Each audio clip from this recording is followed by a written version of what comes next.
అక్కడ ఈ పిల్లవాడు చిన్నతనంలో మట్టి తవ్వుతూ ఆడుకుంటున్నప్పుడు అతనికి రామచంద్రమూర్తి యొక్క విగ్రహం ఒకటి దొరికింది. ఆ దారు విగ్రహాన్నే తర్వాతి కాలంలో తీసుకొచ్చి మార్చి ఎక్కడ తండ్రి పిచ్చయ్యదాసు గారు ఉన్నారో అక్కడే ఇంట్లో గోడలో గూడు కట్టి ఆ గూట్లో రామచంద్రమూర్తి విగ్రహాన్ని పెట్టి ఆరాధించి తరించారు ఆంజనేయులు గారు. ఆ మహానుభావుడు తనకి పెళ్ళవుతుంటే, నాకు పెళ్ళవుతున్నప్పుడు మామిడి తోరణాలు కూడా కట్టద్దు అని చెప్పి రామనామం రాసినటువంటి తోరణాలు తన ఈ పెళ్లి పందిరంతా కట్టించుకున్నారు. నాకు మంగళ వాయిద్యాలు వద్దు, నేను మంగళసూత్రం కడుతున్నప్పుడు మంగళ వాయిద్యాలు కాదు, శ్రీరామ నీనామెంత రుచిరా రామ రామ రామ అనండి, అదే మంగళధ్వని. రామ రామ రామ నరుస్తూ శరీరం విడిచిపెట్టేస్తే అవతల రామచంద్రమూర్తి కళ్యాణం జరుగుతుంటే వచ్చిన భక్తులు కొన్ని వేల మంది రామనామం చేస్తుండగా ఆయన పార్థివ శరీరం కట్టెల్లో కాలిపోయి ఆయన తేజస్సు రామచంద్రమూర్తిలో కలిసిపోయింది. అంతటి మహానుభావుడి కుమారుడిగా పుట్టినటువంటి ఆంజనేయులు గారు రామనామ క్షేత్రాన్ని ఈ పక్కనే ఈ సమీపంలోనే ఏర్పాటు చేసి ఆయనకి దొరికిన విగ్రహాన్ని ఇక్కడ దేవాలయంలో ఉంచారు. ఈ ఇక్ష్వాకు వంశం అంతా తరించిపోయేటట్టుగా ఆ రామచంద్రమూర్తి ఈ లోకంలో ఆవిర్భవించగానే దేవతలందరూ కూడా దుందుబులు మ్రోగించారు. అదిగో దేవదుందుబులు మ్రోగినట్టే దేవాలయంలో దుందుబులు మ్రోగుతున్నాయి, మంగళధ్వనులు చేశారు.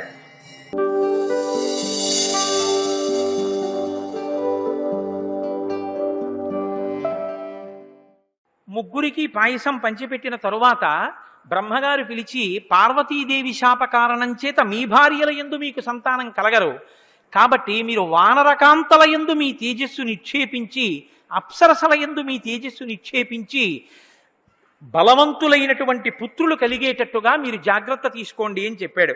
సర్వాస్త్ర గుణ సంపన్నాన్ అమృత ప్రాశనానివా, అమృతం తాగిన వాళ్ళు ఎంత బలాఢ్యులై ఉంటారో, సర్వశాస్త్ర విశారదులై ఉన్నటువంటి వాళ్ళు ఎలా ఉంటారో అటువంటి బిడ్డల్ని మీరు కనండి, రామచంద్రమూర్తికి సాయం చేయవలసి ఉంటుంది అన్నారు.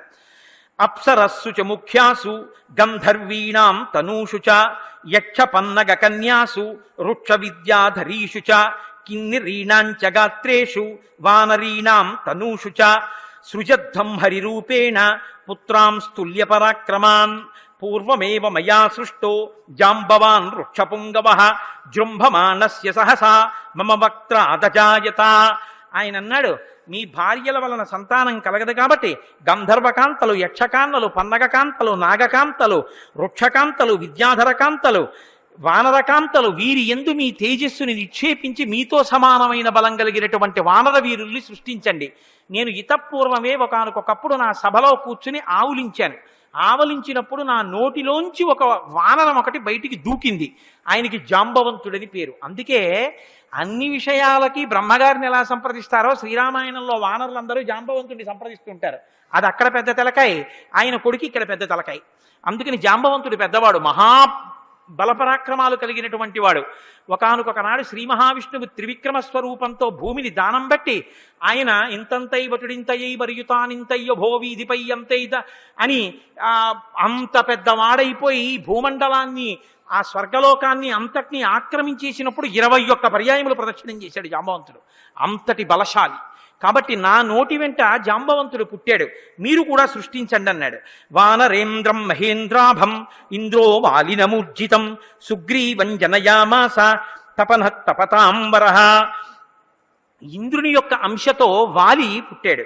అలాగే సుగ్రీవుడు అనబడేటటువంటి వానరుడు సూర్యుని యొక్క అంశతో జన్మించాడు.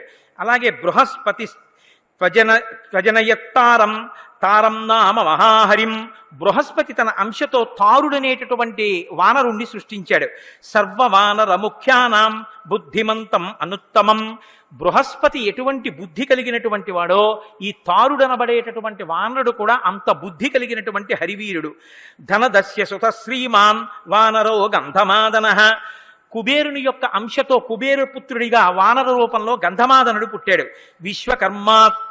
విశ్వకర్మాత్వజనయత్ నలన్నామ మహాహరిం, విశ్వకర్మ యొక్క అంశలో నలుడనేటటువంటి వానరుడు జన్మించాడు. వింటున్నారా గోపాలకృష్ణ గారు? విశ్వకర్మ అంశలో నలుడు జన్మించాడు.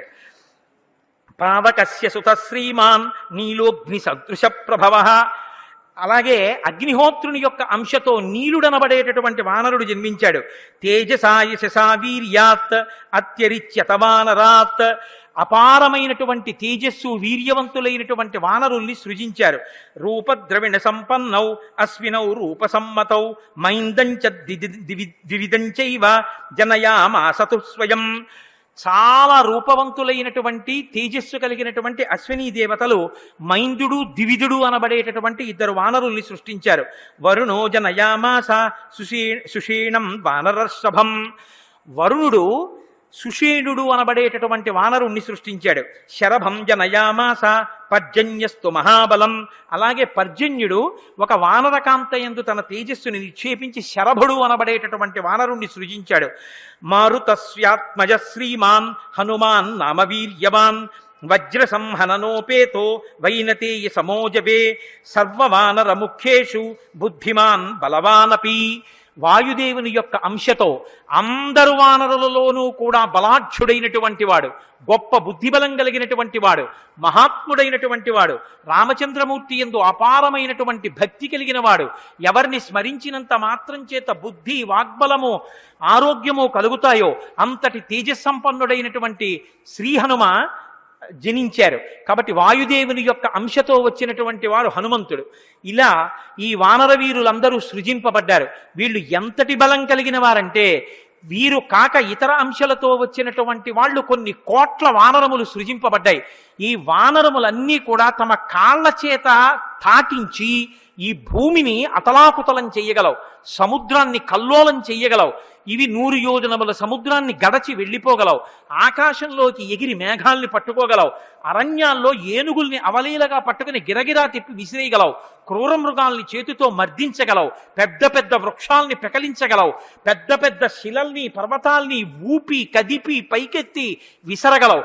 గోళ్లతోటి, తమ తొడలతోటి, పాదాలతోటి, చేతులతోటి, మోచేతులతోటి గుద్ది కుమ్మి కరిచి యుద్ధం చెయ్యగలవు. సమస్త అస్త్ర శస్త్రములు వాటికి తెలుసు, వాటి ఉపసంహారం వాటికి తెలుసు. అవి గాలిలో తిరగగలవు, నీటిలో తిరగగలవు, భూమి మీద తిరగగలవు. అంత అపారమైనటువంటి మనోజవం, తేజస్సు, శక్తి కలిగినటువంటి కొన్ని కోట్ల వానరములను దేవతలందరూ సృజించారు. కాబట్టి వానరులందరూ రామచంద్రమూర్తికి సాయం చెయ్యడం కోసమని ఈ భూమండలం మీద ప్రభవించారు. పాయస పాత్రని తీసుకుని తన భార్యలకి ఆ పాయసాన్ని పంచిపెట్టిన దశరథ మహారాజు గారు యజ్ఞం పూర్తయిపోయిన తర్వాత ఎప్పుడెప్పుడు ఇంకా తన భార్యల వలన తనకి పుత్రోదయం జరుగుతుందా అని ఎదురు చూస్తున్నారు. శ్రీమతాం గచ్చతాం తేషాం స్వపురాణి పురాప్తతః బలాని రాజ్ఞాం శుభ్రాణి ప్రహృష్టాని చకాసిరే. దశరథ మహారాజు గారు యజ్ఞానికి వచ్చిన వాళ్ళందరికీ ఇచ్చిన విలువైనటువంటి వస్త్రాల్ని తాము ధరించి ఆ హారములను వేసుకుని సంతోషంగా వచ్చినటువంటి అతిథులందరూ తిరిగి రథాలెక్కి వెళ్ళిపోతున్నారు. గతేషు పృథివీశేషు రాజా దశరథస్తదా ప్రవివేశ పురీం శ్రీమాన్ పురస్కృత్య ద్విజోత్తమాన్. బ్రాహ్మణులను ముందుంచుకుని దశరథ మహారాజు గారు కూడా యజ్ఞం పూర్తి చేసి తన అంతఃపురానికి వెళ్ళిపోయాడు. తనతో పాటు శాంత ఋష్యశృంగుల్ని తీసుకెళ్లాడు. ఆయన దగ్గర అంతఃపురంలో కొంతకాలం ఉన్నారు. శాంతయా ప్రయయౌ సార్ధం ఋష్యశృంగ సుపూజిత అన్వీయమానో రాజ్ఞాధ సానుయాత్రేణ ధీమత. శాంతతో కలిసి అంతఃపురంలో కొంతకాలం ఉన్నటువంటి ఋష్యశృంగుడు తన మామగారైనటువంటి రోమపాదుడితో కలిసి తరువాతి కాలంలో దశరథుడి చేత పూజలందుకుని ఆయన కూడా వెళ్ళిపోయాడు. తతో యజ్ఞే సమాప్తే తు ఋతూనాం షట్ సమత్యయు తతశ్చద్వాదశే మాసే చైత్రే నవమికే తిథౌ నక్షత్రేదితి దైవత్యే సోచ్ఛ సంస్థేషు పంచషు గ్రహేషు కర్కటే లగ్నే వాక్పతాం బిందునా సహ ప్రోద్యమానే జగన్నాథం సర్వలోక నమస్కృతం. చైత్రమాసంలో 12 ఋతువులు పూర్తయిన తర్వాత, ఒక సంవత్సర కాలం పూర్తయిన తర్వాత, 6 ఋతువులు పూర్తయ్యాక చంద్రుడు బృహస్పతితో ఉండగా కర్కాటక లగ్నంలో పునర్వసు నక్షత్రంలో నవమి తిథి నాడు 5 గ్రహములు కుజుడు, సూర్యుడు, చంద్రుడు మొదలైనటువంటి వారు ఉచ్ఛస్థితిలో ఉండగా సర్వలోక నమస్కృతం, అన్ని లోకముల చేత నమస్కరింపబడేటటువంటి జగన్నాథుడైనటువంటి పరమేశ్వరుడు సాక్షాత్ శ్రీ విష్ణువు కౌసల్యానందవర్ధనుడై రామచంద్రమూర్తిగా ఈ లోకంలో ఆవిర్భవించారు. కౌసల్యా దశరథులకి మొట్టమొదటి కొడుకుగా మహానుభావుడు రామచంద్రమూర్తి ఆవిర్భవించారు. కౌసల్యాజనయద్రామం సర్వలక్షణ సంయుతం విష్ణోరర్ధం మహాభాగం పుత్రం ఐక్ష్వాకువర్ధనం. ఇక్ష్వాకు వంశమంతా తరించిపోయేటట్టుగా ఆ రామచంద్రమూర్తి ఈ లోకంలో ఆవిర్భవించగానే దేవతలందరూ కూడా దుందుబులు మ్రోగించారు. అదిగో దేవదుందుబులు మ్రోగినట్టే దేవాలయంలో దుందుబులు మ్రోగుతున్నాయి. మంగళధ్వనులు చేశారు. ఆ కౌసల్యాదేవి ఆ పక్కన పుట్టినటువంటి ఆ రామచంద్రమూర్తిని తన దగ్గరకి తీసుకుంటే ఇంద్రుడితో కలిసి ఉన్నటువంటి అదితి ఎలా ప్రకాశించిందో అలా ప్రకాశించిందట తల్లి. కౌసల్యా సుజువేతేన పుత్రేణ అమిత తేజస యథా వరేణ దేవానాం అదితిర్వజ్రపాణిన భరతో నామ కైకేయ్యాం జజ్ఞే సత్యపరాక్రమః సాక్షాత్ విష్ణోశ్చతుర్థాంశః సర్వైః సముదితో గుణైః. కైకేయి భరతుడు అనబడేటటువంటి పేరు ఉంచబడవలసినటువంటి కుమారుణ్ణి రామచంద్రమూర్తి తరువాతి బిడ్డగా ప్రసవించింది.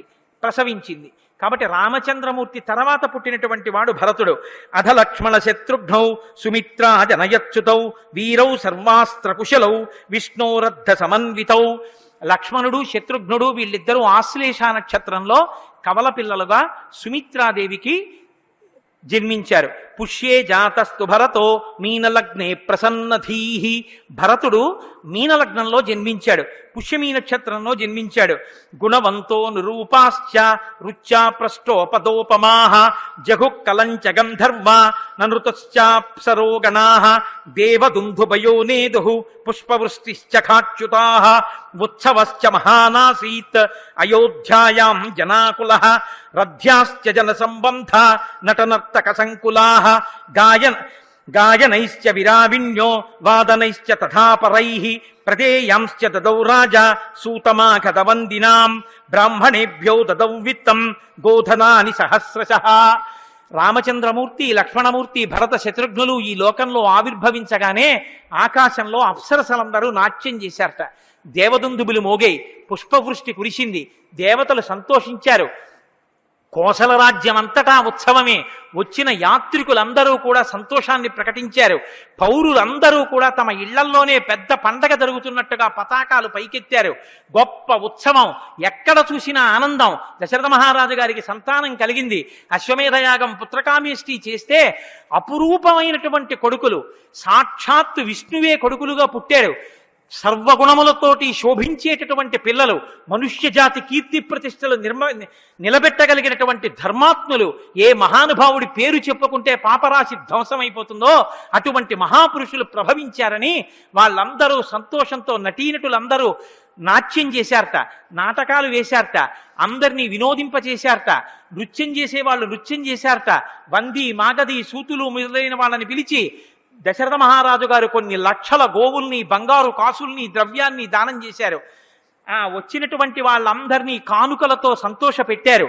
రాజ్యమంతా ఎక్కడ చూసినా ఎంతో సంతోషంగా ఉంది. 11వ రోజు పూర్తయింది, పురిటి మైల తీరింది. తీరిన తరువాత ఆ పుట్టినటువంటి నలుగురు పిల్లలకి పేర్లు పెట్టమని దశరథ మహారాజు గారు కులగురువైనటువంటి వాడు, పురోహితుడైనటువంటి వాడు వశిష్ఠ మహర్షిని అభ్యర్థించారు. పెడితే తాతగారు పెట్టాలి, లేకపోతే గురువు గారు పెట్టాలి. అంతేకాని లేక పుట్టారని పేర్లు దశరథ మహారాజు గారు పెట్టుకోలేదు, గురువు గారిని పెట్టమన్నారు. ఈ లోకానికి వశిష్ఠ మహర్షి ఇక్ష్వాకు వంశానికి పౌరోహిత్యం చేసి మనకిచ్చిన కానుక రామనామం. అందుకని ఆ నామాన్ని చెప్పుకుంటే రాబో తరాలన్నీ మనుష్య జాతి తరిస్తుందని ఒక ఒత్తు లేకుండా అష్టాక్షరీ మహామంత్రంలోంచి ఒక బీజాక్షరాన్ని, పంచాక్షరీ మహామంత్రంలోంచి ఒక బీజాక్షరాన్ని, ఏ 2 బీజాక్షరాలు లేకపోతే ఆ మంత్రాలకు అర్థమే ఉండదో అటువంటి బీజాక్షరాల్ని తీసుకుని అగ్ని బీజం ఒకటి, అమృత బీజం ఒకటి, ఆ రెండిటినీ కలిపి రామ అని నామకరణం చేశారు. కాబట్టి జ్యేష్ఠం రామం మహాత్మానం భరతం కైకయీసుతం సౌమిత్రిం లక్ష్మణమితి శత్రుఘ్నం అపరం తథా. పెద్దవాడికి రామ అని నామకరణం చేశారు. రెండవ వాడికి కైకేయీసుతుడికి భరత అని నామకరణం చేశారు. సౌమిత్రిం లక్ష్మణమితి, లక్ష్మణస్వామి అని సుమిత్ర యొక్క కుమారుడికి నామకరణం చేశారు. 4వ వాడికి చిట్ట చివర పుట్టిన వాడికి శత్రుఘ్నుడు అని నామకరణం చేశారు. ఈ పేర్లు ఎంత దూరదృష్టితో పెట్టారో! ఆ పిల్లలు వంశం తరించడం కాదు, మనుష్య జాతి తరించాలని పెట్టారు. నాకు ఈ మాట చెప్తుంటే ఒక విషయం జ్ఞాపకానికి వస్తోంది. ఈ రామనామం పట్టుకుని తరించినటువంటి పట్టణాల్లో ఈ గుంటూరు పట్టణం ఒకటి. ఎందుకో తెలుసా అండి? ఇక్కడే ఉంది. లోకంలో రామాలయం ఉంటుంది, రామకోటి పందిరి ఉంటుంది, రామనామక్షేత్రం ఉన్న ఊరు గుంటూరు. ఎందుచేతనంటే నాకు ఆ పేర్లు సరిగ్గా జ్ఞాపకం ఉన్నాయో లేదో నాకు తెలీదు, కానీ పిచ్చయ్యదాసు గారు అని చెప్పి ఒక మహానుభావుడు, ఒక ఆయన వినుకొండలో ఉద్యోగం చేస్తుండేవారు. ఆయన వినుకొండలో ఉద్యోగం చేస్తున్నప్పుడు సంతానం కలగకపోతే అక్కడే గుంట ఆంజనేయ స్వామి దేవాలయం అని ఉంటే ఆ దేవాలయంలో ఆంజనేయ స్వామి వారిని అర్చించారు. ఆంజనేయ స్వామి అనుగ్రహంతో ఆయనకి పుట్టినటువంటి కొడుకుకి ఆంజనేయుడు అనే పేరు ఇచ్చారు. ఆ పిల్లవాడు పెరిగి పెద్దవాడు అయ్యాడు. వారు తరువాతి కాలంలో శ్రీశైలం దగ్గర, నాకు జ్ఞాపకం ఉంటే పెద్ద చెరువు అనుకుంటాను ఆ ఊరి పేరు, ఆ ఊరికి వారు బదిలీ అయ్యారు. అక్కడ ఈ పిల్లవాడు చిన్నతనంలో మట్టి తవ్వుతూ ఆడుకుంటున్నప్పుడు అతనికి రామచంద్రమూర్తి యొక్క విగ్రహం ఒకటి దొరికింది.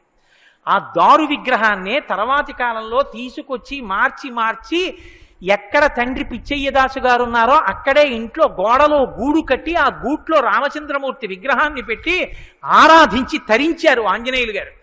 ఆ మహానుభావుడు తనకి పెళ్ళవుతుంటే, నాకు పెళ్ళవుతున్నప్పుడు మామిడి తోరణాలు కూడా కట్టద్దు అని చెప్పి రామనామం రాసినటువంటి తోరణాలు తన పెళ్లి పందిరంతా కట్టించుకున్నారు. నాకు మంగళ వాయిద్యాలు వద్దు, నేను మంగళసూత్రం కడుతున్నప్పుడు మంగళ వాయిద్యాలు కాదు, శ్రీరామ నీనామెంత రుచిరా రామ రామ రామ అనండి, అదే మంగళధ్వని అంటూ రామనామం చెప్పించుకున్నారు. ఆ పిచ్చయ్యదాసు గారు రామకోటి రాసి మహానుభావుడు చిట్ట చివర ఒక బండిలో ఆ రామకోటి పుస్తకాలన్నీ పెట్టుకుని భద్రాచల క్షేత్రం చేరి తెల్లవారితే శ్రీరామనవమి, రేపు ఇద్దువుగా నువ్వు పుస్తకాలంటే ఏమో ఏ రోజు మనది ఇవాళ ఇచ్చేస్తానని అష్టమి తిథి నాడు తను రాసిన రామకోటి పుస్తకాలన్నీ రామచంద్రమూర్తికి ఇచ్చేసి కొండ కింద పెద్దగా భజన చేస్తూ రాత్రి 1 గంట వేళ రామాలయం వంక చూస్తూ రామ రామ రామ నరుస్తూ శరీరం విడిచిపెట్టేస్తే అవతల రామచంద్రమూర్తి కళ్యాణం జరుగుతుంటే వచ్చిన భక్తులు కొన్ని వేల మంది రామనామం చేస్తుండగా ఆయన పార్థివ శరీరం కట్టెల్లో కాలిపోయి ఆయన తేజస్సు రామచంద్రమూర్తిలో కలిసిపోయింది. అంతటి మహానుభావుడి కుమారుడిగా పుట్టినటువంటి ఆంజనేయులు గారు రామనామ క్షేత్రాన్ని ఈ పక్కనే ఈ సమీపంలోనే ఏర్పాటు చేసి ఆయనకి దొరికిన విగ్రహాన్ని ఇక్కడ దేవాలయంలో ఉంచారు. అంత గొప్ప క్షేత్రం. ఆ వంశంలో వచ్చినటువంటి మహాపురుషుడే ఇక్కడ ఉన్నాడు. నిన్న ఆయన నన్ను పుష్పమాలాలంకృతుల్ని చేశారు. అంత గొప్ప క్షేత్రం.